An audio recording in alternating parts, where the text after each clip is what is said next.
नमस्कार दोस्तों, आज हम लोग क्लास 11th की मैथ का पहला चैप्टर लेकर आ रहे हैं आपके सामने। उस चैप्टर का नाम है set.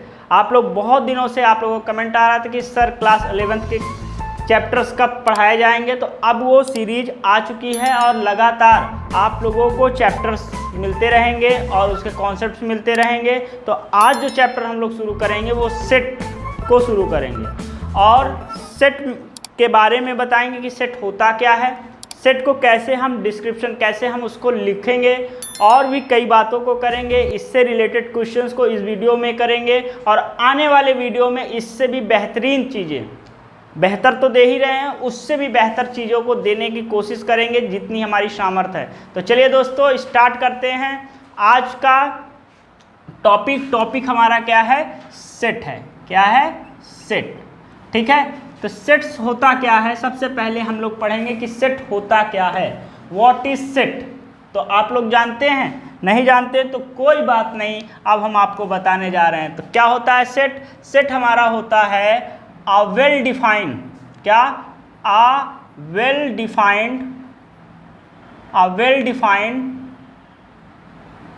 Collection of a well-defined collection of objects. A well-defined collection of objects is known as set. क्या करना है? A well-defined collection of object is known as set. ठीक है मेरे दोस्तों, तो वेल डिफाइंड कलेक्शन होना चाहिए। और कैसा कलेक्शन होना चाहिए? वेल डिफाइंड होना चाहिए। तो उसे क्या बोलेंगे? सेट बोलेंगे। चलिए जैसे कि एग्जाम्पल ले लें। एग्जाम्पल हमारा क्या है कि the collection of vowel, the collection of vowel in English alphabet, in English alphabets। ठीक है, तो जो इंग्लिश अल्फ़ाबेट है, हमारा जो इंग्लिश अल्फ़ाबेट है, इसमें कितने 26 होते हैं। 26 में हमारे 5 वॉवेल होते हैं और 21 कॉन्सोनेंट होते हैं। ठीक है, और वो वॉवेल कौन से होते हैं? वो वॉवेल हमारे होते हैं ए, ई, आई, ओ, यू। तो ये हमारा एक वेल डिफाइंड कलेक्शन है। इंग्लिश अल्फ़ाबेट में वॉवेल एक वेल डिफाइंड कलेक्शन है। तो इसको हम लोग क्या बोलेंगे? इसको हम लोग सेट बोलेंगे। क्या बोलेंगे? सेट। ठीक है, उसके बाद हमारा दूसरा क्या हुआ कि the collection of first 5 prime natural number, first 5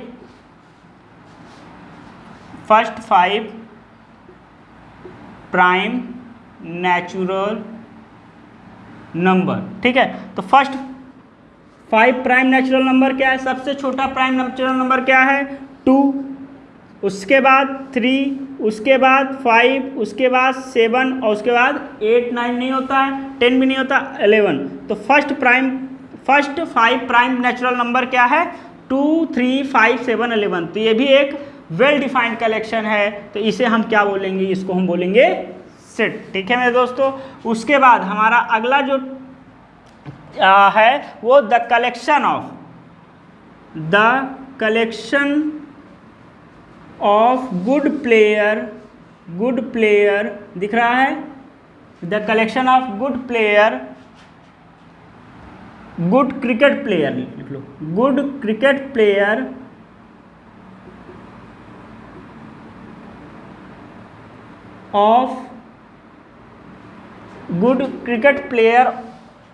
of India.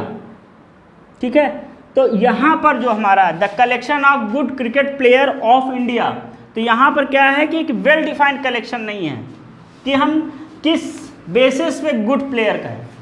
ठीक है, तो इसलिए इसको हम लोग सेट नहीं कहेंगे। ठीक है, तो सेट क्या होता है? सेट हमारा होता है a well defined collection of object is known as set. और इसका एग्जाम्पल हमने बताया कि जैसे कि वॉवेल, इंग्लिश अल्फ़ाबेट में वॉवेल का कलेक्शन और first prime first 5 prime natural number का कलेक्शन, ये सब हमारे क्या होते हैं, सेट होते हैं। और यहाँ पर गुड क्रिकेट प्लेयर जो हमारा है वो एक वेल डिफाइंड कलेक्शन नहीं है, यानी ये नॉट डिफाइंड है। ये क्या है, नॉट डिफाइंड है, इसलिए ये हमारा क्या होगा, ये हमारा सेट नहीं होगा। कोई दिक्कत, कोई परेशानी? ठीक है, तो अब हम लोग इसको रफ करते हैं और कुछ सिंबल्स आपको बताते हैं और उसको आप देखिए।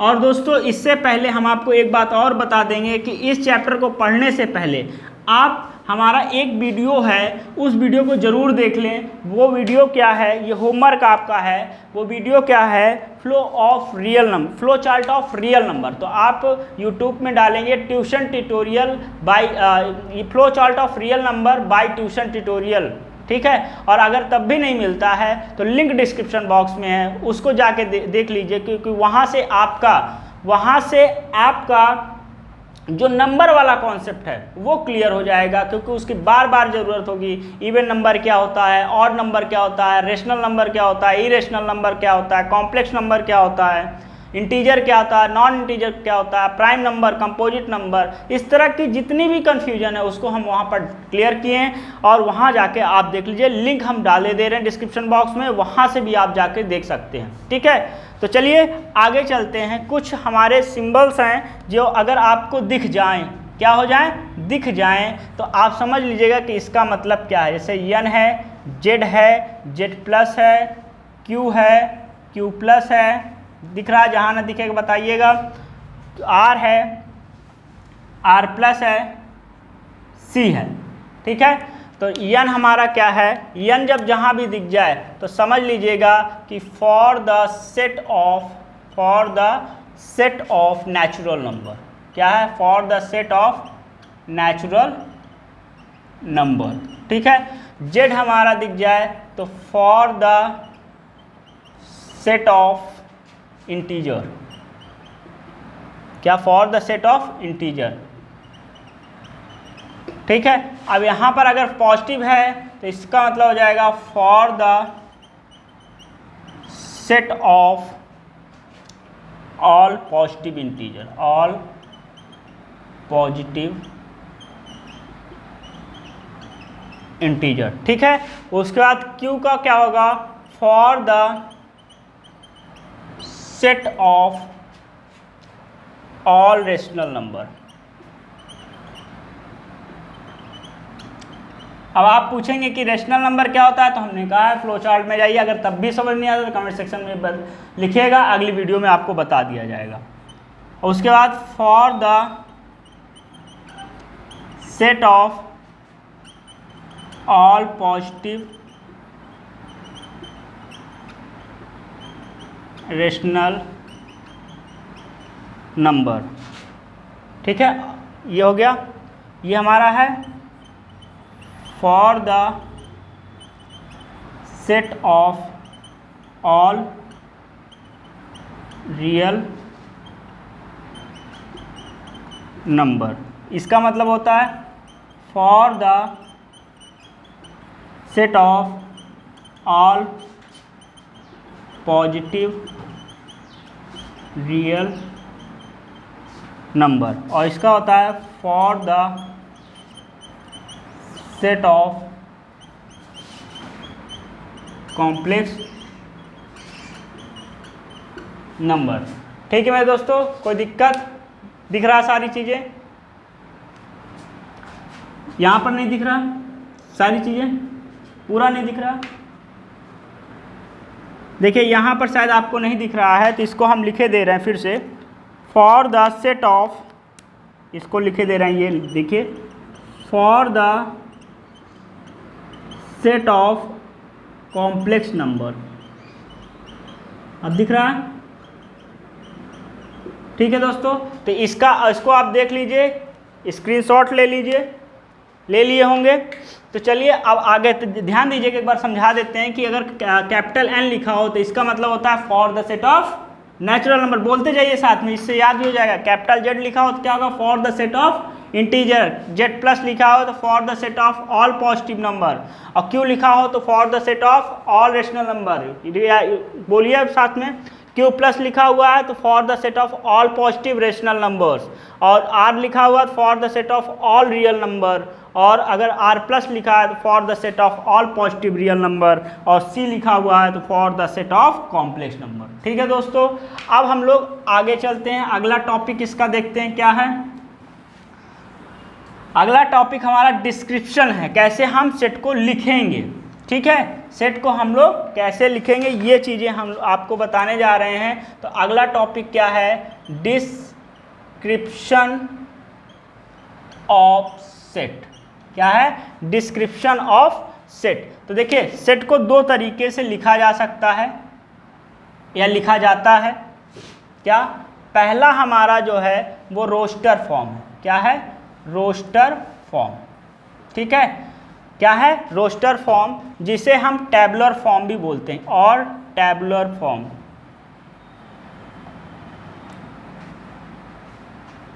ठीक, दूसरा हमारा जो होता है वो हमारा होता है set builder form.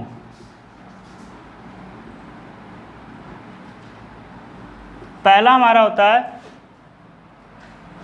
Roster form और टैबुलर फॉर्म, और दूसरा हमारा होता है सेट बिल्डर फॉर्म। तो दो हमारे तरीके से इसको लिखा जाता है, एक रोस्टर फॉर्म और टैबुलर फॉर्म, दूसरा हमारा set builder form.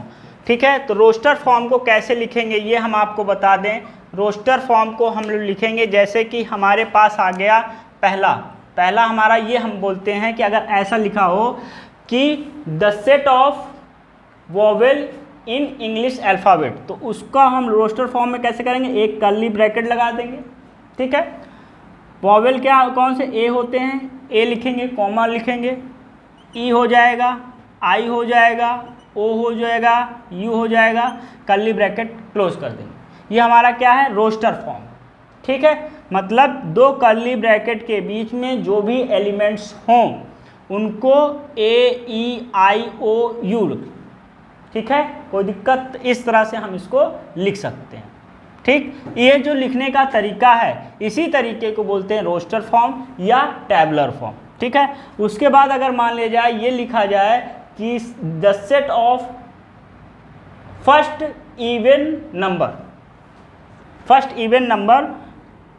Even natural number, तब आप क्या कहेंगे, यहाँ बी लिखेंगे, पहला इवन नंबर 2, 4, 6, 8, 10, ये फर्स्ट 5 इवन नेचुरल नंबर का सेट है। कोई दिक्कत, कोई परेशानी नहीं है। उसके बाद आपसे कहा जाए फर्स्ट 4 प्राइम नंबर का सेट लिखिए, तो उसको रोस्टर फॉर्म में कैसे लिखेंगे, पहला 2 है, फिर 3 है, उसके बाद 5 है, फिर उसके बाद 6 नहीं है, 7 है, तो फर्स्ट 4 प्राइम नेचुरल नंबर भी कह सकते हैं का हमारा ये सेट है। तो ये जो तरीका है कि कर्ली ब्रैकेट में जो भी एलिमेंट है इसको यहाँ पर रखना। एक चीज़ और आपको यहाँ पर क्लियर कर दें कि यहाँ पर हमारा जो स्मॉल ए है बिलोंग्स टू कैपिटल ए। ठीक है, स्मॉल ए जो है वो बिलोंग कर रहा है कैपिटल ए से। यहाँ तक आप देख लीजिए, फिर हम आगे बात करते हैं। तो यहाँ पर क्या है कि जो हमारा ए है, ए हमारा बिलोंग कर रहा है इस सेट से, तो इसको बोलते हैं बिलोंग्स टू। ठीक है, तो ए बिलोंग्स टू कैपिटल ए। ठीक है, अब यहाँ से जैसे 2 है तो 2 हमारा क्या है, बिलोंग्स टू कैपिटल बी। ठीक, अगर मान लो यहाँ पर 12 होगा तो 12 does not belongs to capital B. समझ में आ गई बात, कोई दिक्कत, कोई परेशानी। तो ये हमारा बिलोंग्स टू होता है, ये हमारा डज नॉट बिलोंग्स टू होता है, ये चीज़ें भी ध्यान रखना। अब देखो, अब इसी चीज़ को अगर सेट बिल्डर फॉर्म में हमको लिखना होगा तो हम लोग कैसे लिखेंगे, हम लोग लिखेंगे x such that x is a vowel of English alphabets. ठीक, तो ये हमारा सेट बिल्डर फॉर्म है, कोई दिक्कत, कोई परेशानी नहीं है। उसके बाद कहा जाए कि natural number, even natural number का आपको सेट लिखना है, तो उस कंडीशन में आप क्या करोगे, b is equal to x such that x is a even natural number. या हम इसको इस तरह भी लिख सकते हैं कि और x such that x is equal to 2n comma where n belongs to capital N। Capital N हमारा क्या है? Natural number. ठीक है, इस तरह भी हम लोग लिख सकते हैं। उसके बाद इस तरह भी लिख सकते हैं इसको कि x such that x belongs to natural number, x is equal to 2n और n belongs to natural number. इस तरह से भी हम लोग लिख सकते हैं। तो ये हमारा तरीका क्या है? सेट बिल्डर फॉर्म का है। और ये तरीका हमारा क्या है? रोस्टर फॉर्म या टेबुलर फॉर्म का है। ठीक है, आपको ये सारी चीज़ें समझ में आ गई होंगी। एक बार स्क्रीनशॉट ले लीजिए और अगर आपको लिखना हो तो लिख लीजिए पॉज करके। ठीक है दोस्तों, अब हम लोग इससे रिलेटेड कुछ क्वेश्चंस को कर लेते हैं, फिर आगे चलते हैं। ठीक है, तो दोस्तों ये पहला क्वेश्चन आपके सामने है कि if A is equal to curly bracket 0, 1, 2, 3, 4, 5, 6, 7, 8, 9, 10, then insert the appropriate symbol belong or does not belong in each of the following blank space। मतलब यहाँ पर आपको फिल करना है कि यहाँ पर जो ये हमारे पास सेट है उसमें ये सारे में कौन सा बिलोंग कर रहा है, कौन सा बिलोंग नहीं कर रहा। जैसे 4 है तो बहुत ही सिंपल सा क्वेश्चन है कि 4 यहाँ पर है तो ये क्या कर रहा है? बिलोंग कर रहा है, तो यहाँ पर आपको बिलोंग भर देना।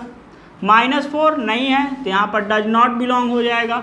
12 हमारा नहीं है तो यानी डज नॉट बिलोंग हो जाएगा। 9 हमारा है बिलोंग कर दीजिए। उसके बाद 0 इसमें है, बिल्कुल है, बिलोंग करिए।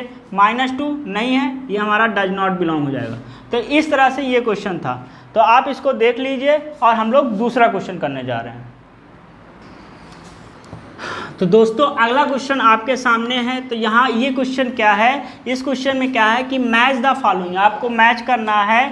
इधर हमारा लिखा हुआ है, क्या लिखा हुआ है? इधर हमारा रोस्टर फॉर्म लिखा हुआ है या टेबुलर फॉर्म लिखा है, और बी पार्ट पे हमारा क्या लिखा हुआ है? यहाँ पर हमारा सेट बिल्डर फॉर्म लिखा है। तो आपका कौन सा roster form set builder form से मैच कर रहा है, ये आपको करना, मैच करना है कि कौन सा ये roster form set builder form में लिखा हुआ है। जैसे प्रिंसिपल है तो आप देख सकते हैं यहाँ से कौन सा, यहाँ से आप देख सकते हैं ये वाला, यहाँ पर प्रिंसिपल शब्द है। यहाँ पर क्या लिखा है? X such that x is a letter of the word principal. It means इसका हमारा यहाँ पर। ठीक है, कोई दिक्कत? अब 0 की बात है, 0 को देखेंगे। ये क्या लिखा है? X such that x is a positive integer and is a divisor of 18। ये तो हो ही नहीं सकता। X such that x is ये भी हो नहीं सकता। इसका मतलब ये सी वाला इसका ऑप्शन है। कैसे? X such that x is an integer and x plus 1 is equal to 1। तो x is equal to 1 - 1 is equal to 0, यानी कि ये आंसर हो जाएगा। अब इसके बाद यहाँ पर क्या है कि यहाँ पर 1, 2, 3, 6, 9, 10, तो यहाँ पर क्या है? X such that x is a integer and a divisor of 18। 18 का डिवाइजर 1 के टेबल में 18 आता है, 2 के में भी 18 आता है, 3 में भी 18 आता है, 6 में भी 18 आता है, 9 में या 10 में? 10 वाला नहीं है, यानी यहाँ पर 18 होगा, ये गलत लिखा हुआ है। यहाँ पर क्या होगा? हमारा 18 होगा। ठीक है, यहाँ पर ही गलत लिखा था, ये हमारा 18 है। ठीक, तो इसका हमारा क्या हो जाएगा? इसका हमारा ये यहाँ पर लिखा होगा। अब उसके बाद ये हमारे यहाँ पर क्या है? इसका ये वाला हो जाएगा। ठीक है, x such that x integer and x square -9 is equal to 0। कैसे?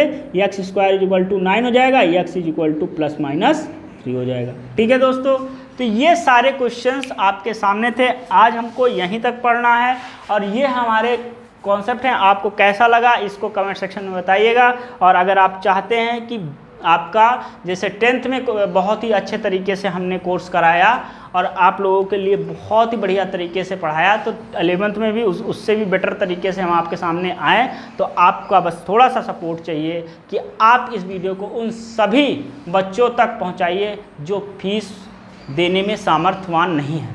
ठीक है, और जिससे उन लोगों का लाभ हो सके और हमारी मेहनत का भी कुछ परिणाम मिल सके। तो जिस उद्देश्य से हमने इस चैनल को चलाया कि हर एक गरीब बच्चा जिसके पास पैसा नहीं है और पैसे के अभाव के कारण वो अपने पढ़ाई को पूरा ना कर सके, उसके लिए हमने ये सब चीज़ें कर रहे हैं। तो वहाँ तक पहुँचाने की जिम्मेदारी आपकी है। तो चलिए दोस्तों, पहुँचाइएगा और अगली वीडियो में फिर से मिलते हैं, तब तक के लिए धन्यवाद। जय हिंद, जय भारत।